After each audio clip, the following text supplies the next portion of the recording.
வணக்கம் நண்பர்களே. நிஃப்டி 50 பார்த்தீங்கன்னா, இப்ப 219 பாயிண்ட் பாசிட்டிவ்ல க்ளோஸ் ஆயிருக்கு. காலையில பார்த்தீங்கன்னா, ஒரு 300 பாயிண்ட் வரைக்கும் நல்ல நெகட்டிவ்ல போனது.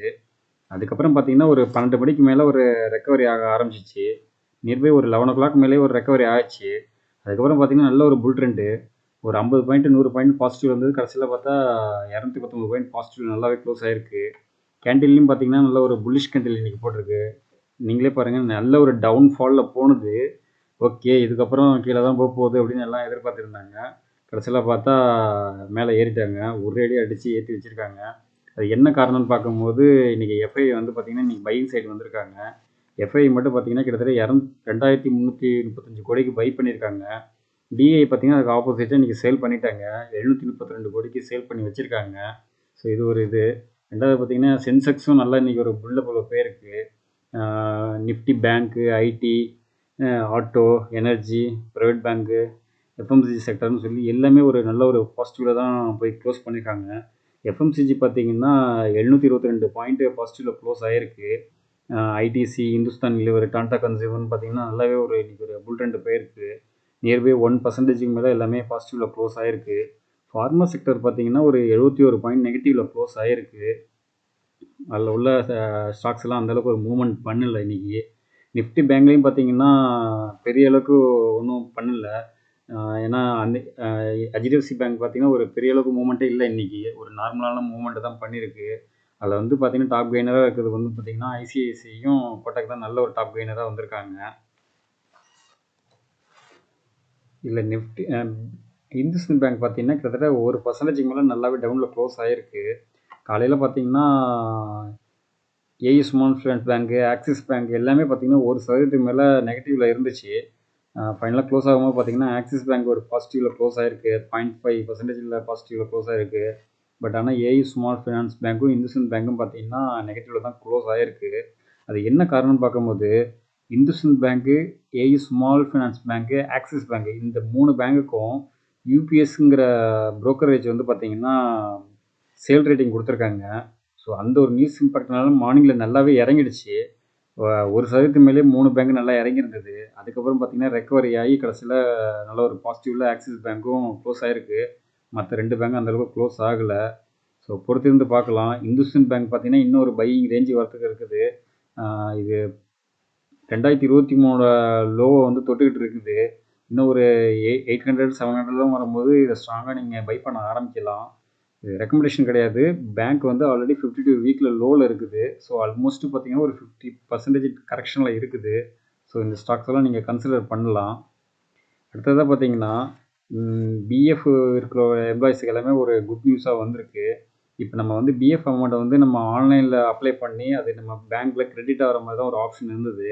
இப்போ என்னென்னா நம்ம ஏடிஎம் மூலியமாகவே பணம் எடுக்கலாம் அப்படிங்கிற மாதிரி ஒரு பாலிசி கொண்டு வர போகிறாங்க. அது விரைவில் வந்து பார்த்தீங்கன்னா அடுத்த வருஷம் கொண்டு வரதுக்காக உள்ள வேலைகளை ஆரம்பிக்க போகிறாங்க. ஸோ எப்படி இருந்தாலும் பிப்ரவரி மார்ச்சுக்கு அப்புறம் மோஸ்ட்லி வந்துடும் அப்படின்னு தான் எதிர்பார்க்கப்படுது. பார்ப்போம். இதில் வந்து லாங் டர்மாக இருக்கிறவங்க வந்து பார்த்தீங்கன்னா ஓகே எப்போயும் எமர்ஜென்சி தான் எடுப்பாங்க. அதிகமாக செலவு பண்ணுறவங்க தான் போய் எனி டைம் ஏடிஎம்மில் போய் எடுக்கிற மாதிரி இருக்கும். ஸோ இந்த மாதிரி இருக்கிறவங்க நீங்கள் கொஞ்சம் அவாய்ட் பண்ணிவிட்டு அந்த பணத்தை கொஞ்சம் யூஸ்ஃபுல்லான இதுக்கு இந்த பணத்தெல்லாம் யூஸ் பண்ணிக்கோங்க. இன்றைக்கி பார்த்தீங்கன்னா மஸ்கண்டா டக்கு, ஜிஆர்எஸ்சி, கொச்சின் ஷிப்யார்டு இந்த ஸ்டாக்லாம் பார்த்தீங்கன்னா ஆல்மோஸ்ட் 2% மேலே நெகட்டிவ்ல தான் க்ளோஸ் ஆகிருக்கு. மார்னிங்கில் பார்க்கும்போது 4% மேலேயே டவுனில் போயிடுச்சு. பட் ஃபைனலாக க்ளோஸ் ஆகும்போது பார்த்தீங்கன்னா ஒரு 2% எபோவ் தான் க்ளோஸ் ஆகிருக்கு. கடைசியில் இந்த செக்டருக்கு எல்லாமே ஒரு நல்ல குட் நியூஸ் வந்திருக்கு. கிட்டத்தட்ட ஒரு $6 பில்லியன் வந்து பார்த்தீங்கன்னா ஷிப் இது செய்கிறதுக்குள்ள ஆர்டர்லாம் உங்களுக்கு திருப்பி வந்திருக்கு. நம்ம இந்திய டிஃபென்ஸ் இதுலேருந்து வந்திருக்கு. பட் இந்த ஒரு குட் நியூஸ் வந்துமே பார்த்தீங்கன்னா இன்றைக்கி அந்தளவுக்கு ஏறல. அது என்ன காரணம்னு பார்க்கும்போது இன்றைக்கி பார்த்தீங்கன்னா லார்ஜ் கேப் ஸ்டாக்ஸ் மட்டும்தான் நல்ல ஒரு அப் ட்ரெண்டில் போயிருக்கு. மிட் கேப்பு, ஸ்மால் கேப்லாம் பார்த்தீங்கன்னா மைக்ரோ கேப்லாம் எல்லாமே பார்த்தீங்கன்னா ஒரு நெகட்டிவ்ல தான் க்ளோஸ் ஆகிருக்கு. 1% கிட்ட நெகட்டிவ்ல தான் க்ளோஸ் ஆகிருக்கு. ஸோ அந்த ஒரு இம்பேக்ட்னால தான் பார்த்தீங்கன்னா இந்த ஸ்டாக்ஸ்லாம் அந்தளவுக்கு ஏறல. கிட்டத்தட்ட ஒரு $6 பில்லியன் வந்து பெரிய டீல் இது. பட் அந்தளவுக்கு ஒரு இது கிடைக்கல. நல்ல ஒரு மூமெண்ட்டே இன்றைக்கி இல்லை சொல்லப்போனால். ஸோ பொறுத்திருந்து பார்ப்போம். இப்போ ட்ரெண்ட்லேயே பாருங்கள் நல்ல ஒரு அப் ட்ரெண்டில் வந்தது. பிஃபோராக பார்த்தீங்கன்னா 4000 இருந்தது. அதுலேருந்து பார்த்தீங்கன்னா நல்ல ஒரு அப்பில் அப்படியே கொஞ்சம் கொஞ்சமாக போக ஆரம்பிச்சிது. இப்போ வந்து பார்த்தீங்கன்னா திருப்பி ரிவர்சல் கொடுத்துருக்கு. இது எந்த அளவுக்கு டவுனில் போகும்னு தெரியல. ஸோ பொறுத்திருந்து பார்த்து இந்த ஸ்டாக்ஸ் எல்லாம் பை பண்ணலாம். ரெண்டாவது பார்த்தீங்கன்னா இது வந்து போனஸ் வேறு இஷ்யூ பண்ண போகிறதா சொல்லியிருக்காங்க இந்த ஸ்டாக்கு. ஸோ எப்போ ரெக்கார்ட் டேட் இன்னும் வரல, வந்ததும் அப்டேட் பண்ணுறேன். அடுத்ததா ஆஸ்ட்ரோ மைக்ரோவேவ்ங்கிற ஒரு டிஃபென்ஸ் கம்பெனி. இந்த கம்பெனி பார்த்தீங்கன்னா கிட்டத்தட்ட ஒரு 255 கோடிக்கு வந்து ஆர்டர் கிடச்சிருக்கு. டிஃபென்ஸ் செக்டர்லேருந்து கொடுத்துருக்காங்க. இன்றைக்கி மட்டும் பார்த்தீங்கன்னா கிட்டத்தட்ட ஒரு 6% வரைக்கும் நல்ல ஒரு அப்பில் போணுது. பட் ஃபைனலாக க்ளோஸ் ஆகும்போது பார்த்தீங்கன்னா ஒரு 3% ரேஞ்சில் க்ளோஸ் ஆகிருக்குது. நல்லாவே பாருங்கள், கேண்டில் நல்ல ஒரு புல்லிஷ் கேண்டில் போட்டு நல்லா அப்பில் மார்னிங்கில் பார்த்தீங்கன்னா நல்ல ஒரு அப்பில் போயிருந்தது. பட் ஃபைனலாக க்ளோஸ் ஆகும்போது பார்த்தீங்கன்னா 832 க்ளோஸ் ஆகிருக்கு. ப்ரீவியஸாக பார்த்தீங்கன்னா கிட்டத்தட்ட 1000 ரேஞ்சு 1050 கிட்ட ரேஞ்சில் இருந்தது. அப்படியே ஒரு கரெக்ஷன் ஆயிடுச்சு. ஒரு 750 ரேஞ்சில் வந்துட்டு திருப்பி சப்போர்ட் எடுத்து மேலே போயிருக்கு. இப்போயும் ஆர்டர் கிடச்சிருக்கு. ஸோ இந்த நியூஸ் இம்பேக்ட்னால மேலே ஏற்றுக்கு சான்சஸ் இருக்குது. இந்த ஸ்டாக்கையும் வாட்ச் பண்ணிப்போம். அடுத்ததாக HDFC பேங்க் ஷேரை நவம்பர் மந்தில் யாருமே அதிகமாக சேல் பண்ணியிருக்கா, பை பண்ணியிருக்காங்கிற லிஸ்ட் வந்து மணி கண்ட்ரோல்லேருந்து ரிலீஸ் ஆகிருக்கு. இதில் வந்து பார்த்தீங்கன்னா கோட்டக் மஹேந்திரா வந்து பார்த்தீங்கன்னா கிட்டத்தட்ட 3489 கோடிக்கு சேல் பண்ணியிருக்காங்க. ஐசிஐசிஐ ப்ருடென்ஷியல் வந்து பார்த்தீங்கன்னா 2624 கோடிக்கு சேல் பண்ணியிருக்காங்க.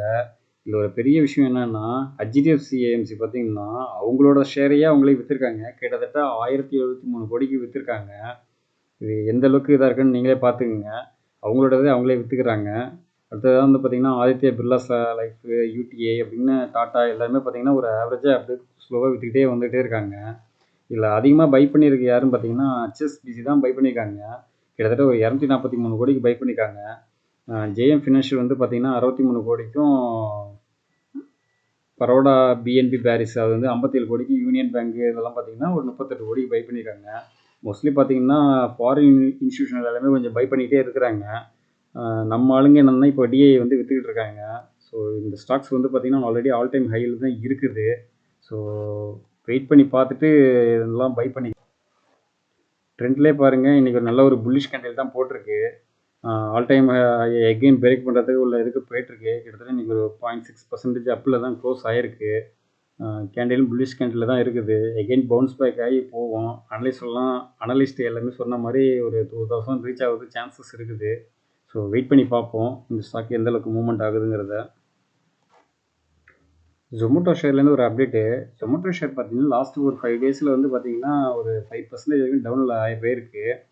இல்லை இன்னொரு இது என்னென்னா அவங்களுக்கு வந்து ஜிஎஸ்டி இதில் ஒரு 400 கோடி ரூபா பெனால்ட்டி இது போட்டு அவங்களுக்கு வந்து லெட்ரு ஒன்று அனுப்பியிருக்காங்க. ஸோ இந்த இம்பேக்ட்னால ஷேர் இறங்கியிருக்குன்னு இதெல்லாம் எதிர்பார்த்தாங்க. பட் ஆனால் இறங்கலை. டோட்டலாக பார்த்தீங்கன்னா ஆப்போசிட் இன்றைக்கி 1% மேலே நல்ல ஒரு பாசிட்டிவ் கண்டியில் கொடுத்துருக்கு. பிஃபோராக பார்த்தீங்கன்னா ஒரு 300 சொல்லி ஆல் டைம் ஹையை பிரேக் பண்ணி மேலே ஏறுந்து, அதுக்கப்புறம் பார்த்தீங்கன்னா திருப்பி ஒரு டவுனில் போயிருக்கு. இப்போ ஒரு இந்த நியூஸ்னால இறங்கணும் எல்லாம் எதிர்பார்த்தா இன்றைக்கி இறங்கலை, நல்லாவே ஏறிக்கிட்டே போகுது. ஸோ இது எப்படி இருந்தாலும் கூடிய விரைவில் ஒரு 400, 500 அப்படிங்கிற ரேஞ்சுக்கு வரதுக்கு சான்சஸ் இருக்குது. இதில் வந்து பார்த்தீங்கன்னா இப்போ 10 நிமிஷத்தில் டெலிவரி பண்ணுற மாதிரி சிஸ்டம் எல்லாமே இங்கே கொண்டு வந்துட்டுருக்காங்க. ஸோ இதனால் பார்த்தீங்கன்னா இந்த ஸ்டாக்ஸ் நல்லாவே க்ரோயிங் ஆகிற மாதிரி தான் இருக்குது. இப்போ வந்து பார்த்தீங்கன்னா இவங்க லார்ஜ் கேப்பாக இருக்கிறாங்க. ரெண்டாவது பார்த்தீங்கன்னா இப்போது சென்செக்ஸோட சென்செக்ஸ் 30 ஸ்டாக்ஸில் இதுவும் இப்போது இன்க்ளூட் பண்ணியிருக்காங்க. ஸோ பொறுத்திருந்து பார்க்கலாம். இது ஒரு நல்ல ஒரு பிக் ரேலி வரதுக்கு சான்சஸ் அதிகமாக இருக்குது. அடுத்ததாக டாடா மோட்டார்ஸ்லேருந்து ஒரு அப்டேட்டு. டாடா மோட்டார்ஸ் பார்த்தீங்கன்னா அவங்களோட கமர்ஷியல் வெஹிக்கிள் வந்து 2% வரைக்கும் ப்ரைஸ் ஹைக் பண்ண போகிறதா சொல்லியிருக்காங்க. எஃபெக்டிவ் வந்து பார்த்திங்கன்னா ஜனவரி 1 வரும் அப்படிங்கிற மாதிரி சொல்லியிருக்காங்க. ஸோ இந்த ஒரு நியூஸ் இம்பேக்ட்னால இன்றைக்கி ஒரு சின்னதாக ஒரு பாசிட்டிவில் க்ளோஸ் ஆகிருக்கு. பெரிய அளவுக்கு ரேலி இல்லை, ஒரு 0.5% தான். காலையில் பார்த்தீங்கன்னா நல்லாவே இறங்குனது, கடைசியில் ஒரு ரேலி கொடுத்து இப்போ வந்திருக்கு. ஸோ பொறுத்திருந்து பார்க்கலாம். இந்த ஸ்டாக்ஸை லாங் டேர்முக்குன்னு நீங்கள் கன்சிடர் பண்ணலாம். அடுத்ததாக அசோக் லேலண்டுக்கு பார்த்தீங்கன்னா நம்ம தமிழ்நாடு ஸ்டேட் டிரான்ஸ்போர்ட் கார்பரேஷன்லேருந்து ஒரு 346 கோடிக்கு ஒரு ஆர்டர் ஒன்று கிடச்சிருக்கு. அது வந்து பஸ்ஸு ப்ரொடக்ஷன் பண்ணி கொடுக்கறதுக்காக அவங்களுக்கு சொல்லியிருக்காங்க. ஸோ இந்த ஒரு நியூஸ் இம்பேக்ட்னால இன்றைக்கி நல்ல ஒரு ஏற்றம் காண ஆரம்பிச்சிது. இப்போ ரீசெண்டாக பார்த்தீங்கன்னா அவங்க வந்து கல்ஃப் கண்ட்ரிக்காக ஒரு 2 பஸ் இது வந்து ரெடி பண்ணியிருக்காங்க. இவி டைப்பில் ரெடி பண்ணி கொடுத்துருக்காங்க. அதே மாதிரி பார்த்தீங்கன்னா இப்போ தமிழ்நாடு ஸ்டேட் கவர்மெண்ட்டுக்கும் EV type but normal diesel எதுவும் சொல்லியிருக்காங்க. ஸோ இது ஒரு நல்ல ஒரு ஆர்டர் கிடச்சிருக்கு. அசோக் லேலண்டுக்கு பார்த்தீங்கன்னா இப்போ நல்ல ஒரு ஆர்டர் கிடச்சிக்கிட்டே இருக்குது. ரெண்டாவது அவங்களாவே இவி இதுக்கு பார்த்தீங்கன்னா பேட்ரி ஸ்டேஷன், ஸ்டோரேஜ் ஸ்டேஷனும் ஓனாக மேக்கிங் பண்ணுறதுக்கு எல்லாமே ரெடி பண்ணிகிட்டு இருக்காங்க. ஸோ கூடிய விரைவில் வந்ததுன்னா இது ஒரு பெரிய நல்ல ஒரு புல் ட்ரெண்ட் கொடுக்கறதுக்கு சான்சஸ் இருக்குது. ஸோ வெயிட் பண்ணி பார்ப்போம். அடுத்ததாக ஜேகே டயர் பார்த்தீங்கன்னா, கிட்டத்தட்ட ஒரு 30 மில்லியன் யூரோஸ் வந்து லோன் வாங்க போறாங்க. அவங்களோட பிளான்ட் எக்ஸ்பென்ஷனுக்காக இப்போ பண்ண போறதா சொல்லியிருக்காங்க. ஸோ இதனால பார்த்தீங்கன்னா, அவங்களோட ப்ரொடக்ஷன் கெப்பாசிட்டி எல்லாமே இன்க்ரீஸ் பண்ணுறதா சொல்லியிருக்காங்க. ஸோ இதனால அடுத்த ஒரு 2, 3 இயர்ஸ்க்கு நல்லாவே க்ரோ ஆகும் அப்படின்னு சொல்லியிருக்காங்க. இப்போ என்னன்னா, இவங்களோட டெப்ட் வந்து இப்போ இன்னும் கொஞ்சம் இன்க்ரீஸ் ஆகுது. ஸோ பொறுத்திருந்து பார்க்கலாம். இந்த ஸ்டாக்ஸ் பார்த்தீங்கன்னா, இந்த ஒரு நியூஸ் பேப்பர்னால ஒன்றும் அந்த அளவுக்கு ஏறல. நெகட்டிவ்ல தான் க்ளோஸ் ஆயிருக்கு. பிஃபோராக பார்த்தீங்கன்னா கிட்டத்தட்ட ஒரு 540ங்கிற ரேஞ்சில் இருந்தது. இப்போ 408ங்கிற ரேஞ்சில் இருக்குது. ஸோ பொறுத்திருந்து பார்க்கலாம். இப்போ டயர் செக்டர்லாம் அந்த அளவுக்கு மூவ்மெண்ட் இல்லை. ஏன்னா இப்போ ஆட்டோ செக்டர் எல்லா ஸ்டாக்ஸுமே பார்த்தீங்கன்னா ஒரு கரெக்ஷன் ஃபேஸில் தான் இருக்குது. இன்னும் கிளியர் ட்ரெண்டில் வரல. இதெல்லாம் கிளியர் ட்ரெண்ட் வந்ததுக்கப்புறம் இந்த மாதிரி ஸ்டாக்ஸ்லாம் நம்ம பை பண்ண ஆரம்பிக்கலாம். அடுத்ததாக இந்துஸ்தான் ஏரோநாட்டிக்கலுக்கு ஒரு அப்டேட்டு. கிட்டத்தட்ட ஒரு 13,500 கோடிக்கு ஒரு ஆர்டர் ஒன்று கிடச்சிருக்கு. 12SU 30 MKI ஏர்கிராஃப்ட் வந்து மேனுஃபேக்சர் பண்ணி கொடுக்கணும் அப்படின்னு சொல்லி ஆர்டர் உங்களுக்கு கிடச்சிருக்கு டிஃபென்ஸ் செக்டார்லேருந்து. இது ஒரு நல்ல ஒரு பெரிய நியூஸ் இம்பேக்ட்டு. இந்த இதனால மார்னிங் பார்த்தீங்கன்னா நல்ல ஒரு 1% வரைக்கும் அப்பில் போயிருந்தது. பட் க்ளோஸ் ஆகும்போது பார்த்தீங்கன்னா நெகட்டிவில் தான் க்ளோஸ் ஆகிருக்கு. இப்போ பார்த்தீங்கன்னா 4,669 க்ளோஸ் ஆகிருக்கு.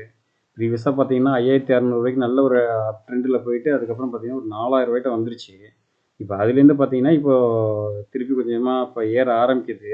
டிஃபென்ஸ் ஸ்டாக்ஸ் எல்லாமே பார்த்தீங்கன்னா ஆல்மோஸ்ட் ஒரு 30 to 40% வரைக்கும் மேலே கரெக்ஷன் ஆகி இப்போ தான் கொஞ்சம் கொஞ்சம் ரெக்கவரி ஆகி வருது. ஏன்னா அவங்க ஆர்டர் எல்லாமே திருப்பி செட் பேக் பண்ணி வந்துக்கிட்டே இருக்கிறாங்க. ஸோ பொறுத்திருந்து பார்க்கலாம் டிஃபென்ஸ் ஸ்டாக்கில் என்ட்ரி ஆகிறத பற்றி. நல்ல ஒரு பையிங் ரேஞ்ச் வந்துச்சுன்னா என்ட்ரி ஆகிடுங்க. இது யோசிக்கணும் அவசியம் இல்லை. ஏன்னா டிசிஷன் எடுக்கிறது எல்லாமே உங்களோட முடிவு தான். ஸோ இன்னைக்கு கொடுத்த இன்ஃபர்மேஷன் எல்லாம் உங்களுக்கு யூஸ்ஃபுல்லாக இருக்கும்னு நினைக்கிறேன். அடுத்த இன்ஃபர்மேஷனோட மீண்டும் சந்திப்போம். நன்றி நண்பர்களே.